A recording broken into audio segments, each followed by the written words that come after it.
لكن اللي طول عمره عنده مشاكل مع الانديه، مع عنده الأهلي، مشاكل مع مع الأندية. المصري، مع الاسماعيلي، ليه مع ما اصل في معلومات غلط. مين اكتر ناس بتمد الاسماعيلي باللعيبه؟ ده انا كابتن علي ابو جريشه، انا بقول لك اهو مش من على الاسماعيلي. كابتن علي ابو جريشه وكابتن سليمان قعدوا معايا في المكتب بتعليمات من كابتن خطيب يوم كل اللعيبه غير هو بل بساعد كمان على مرتباته في بعض من الاوقات. احنا جبنا النهارده عمرو الساعي بكام؟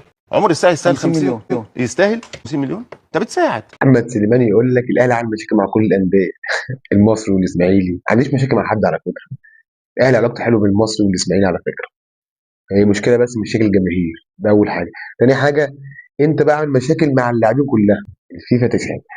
تالت حاجه بقى، ركز بقى في كلام سيد عبد الحفيظ. معلش يا جماعه الناس الاسماعيلاويه حبايبنا، يعني احنا في حاجات كجمهور والله العظيم احنا ما نعرفهاش جوه المطبخ. شفت سيد عبد الحفيظ بيقول لك ايه؟ بيقول لك كابتن الخطيب قال له الاسماعيلي عايزه يعمله له، الاسماعيلي عايزه يعمله له لما كان قاعد مع الكابتن عماد سليمان وابو جريل. احنا كجمهور بنحب نوتر العلاقات اللي بيننا اصلا، يعني بنحب احنا نوتر العلاقات اللي بيننا وبين بين الانديه، ولكن الانديه وبين بعضها علاقه كويسه. ولكن في بعض الانديه بتحب تصنع الفتن، اقسم بالله ما كلام، مش عشان خاطر انا اهلاوي، في بعض الانديه بتحب تصنع الفتن.